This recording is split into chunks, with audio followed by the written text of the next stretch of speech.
చెప్పింది కానీ మా ముఖ్యమంత్రి గారు చెప్పింది కానీ పులి బయటకు వస్తే బోన్ రెడీగా ఉందని మా ముఖ్యమంత్రి గారు ఎప్పుడో చెప్పారు. ఇక దాని మీద మేమేం మాట్లాడతాం. చేసిన మల్కాజ్గిరి పార్లమెంట్ అభ్యర్థిగా టికెట్ కోసం అప్లై దరఖాస్తు చేయడం జరిగింది.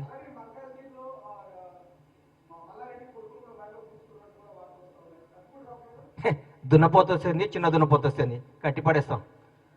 మల్కాజ్గిరిలో కాంగ్రెస్ జెండా ఎగురుతుంది ఎవరికి టికెట్ వచ్చినా కానీ. బ్రహ్మాండమైన మెజార్టీతో గెలుస్తాను. నేను ఊరికి అట్లా మాట్లాడిన అందరిలాగా బీఆర్ఎస్ ప్రభుత్వం లాగా దుమ్ము దులుపుతా ఎగురుతా గంతేస్తా అని. గెలుస్తాం, టికెట్ వస్తే గెలుస్తాం.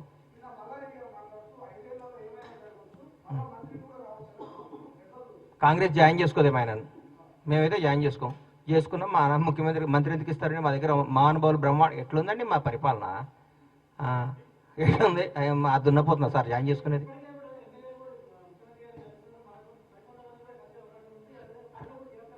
అవన్నీ నాకు తెలియదండి. ముఖ్యమంత్రి గారిని ఎమ్మెల్యేలు ముఖ్యమంత్రి గారు కలవాలి, ప్రజలు ఎమ్మెల్యేలను కలవాలి. నియోజకవర్గ ప్రజలు మా ఎమ్మెల్యే వచ్చి ఆ మంత్రినో ముఖ్యమంత్రి గారు కలుస్తారు. ఎందుకు కలుస్తారు? సమస్యల కోసం కలుస్తారు.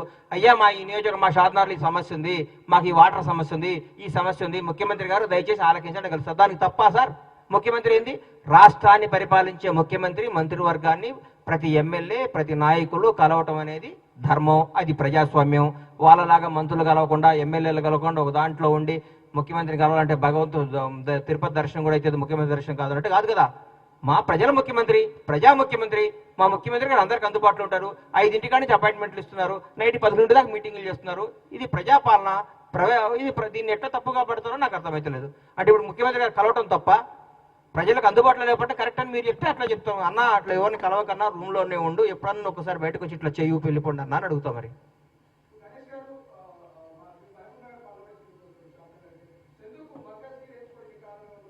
మల్కాజ్గిరి అంటే మల్కాజ్గిరి హైదరాబాద్ సిటీలో ఉంది. నాకు మల్కాజ్గిరిలో చేయాలని అప్లికేషన్ పెట్టా.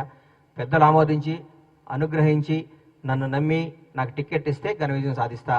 నాకు టికెట్ ఇవ్వకున్నా ఇస్తారని ఆశిస్తున్నా, అంతే.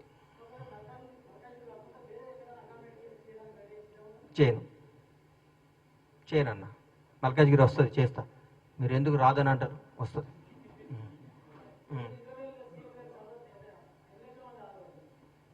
నాకు తెలిసేది 3 లక్షల మంది ఎంత అంటున్నారు, 3 నుంచి 5 లక్షల మంది అంటున్నారు. బ్రహ్మాండంగా ఉంటుంది, బద్దలైపోద్ది సభ. ప్రజలందరూ ఎదురు చూస్తున్నారు. ముఖ్యమంత్రి గారు పరిపాలన 60 రోజుల పరిపాలన.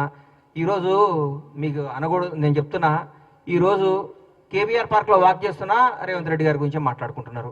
షాద్నగర్లో పనిచేసే మా పోల్ట్రీ పైన రేవంత్ రెడ్డి గారు పరిపాలన గురించి మాట్లాడుకున్నారు. బస్సు ఎక్కితే అదే, ట్రైన్ ఎక్కితే అదే, ఫ్లైట్ ఎక్కితే ఇదే. నలుగురు కూర్చొని ఇంతకుముందు అరే అదేంటి ఇదేంటి వింతల గురించి మాట్లాడుకున్నది. ఇప్పుడు కాంగ్రెస్ ప్రభుత్వం గురించి, రేవంత్ రెడ్డి గారి గురించి, రేవంత్ రెడ్డి గారి మంత్రివర్గం గురించి, పరిపాలన గురించి అరే అందరు పోతున్నారంట ప్రగతి భవన్కి, అందరు పోతున్నారంట సచివాలయానికి, అందరు కలుస్తున్నారంట ముఖ్యమంత్రి గారిని, అందరు కలుస్తున్నారంట మంత్రి గారిని. ఇంతకంటే ఆనందం ఏం కావాలండి? భారతదేశ వ్యాప్తంగా ప్రతి ముఖ్యమంత్రి రేవంత్ రెడ్డి గారి పరిపాలన గురించి ఆరాధిస్తున్నారు, ఆలకిస్తున్నారు. కాంగ్రెస్ ప్రభుత్వం గురించి సంతోషిస్తున్నారు. ఇంతకంటే ఏం కావాలి? మేము రాబోయే 10 ఏళ్ళు పరిపాలించడానికి ఈ 2 రోజులు అన్నం ఇక్కడ మెతుకు పుట్టుకుంటే చాలు కదా, అన్నం ఉడికిందో లేదు. ఈ 60 రోజులు పరిపాలన చాలు. మేము రాబోయే 10 ఏళ్ళు అధికారంలో ఉండటానికి చెప్పడానికి గర్వంగా చెప్తాం.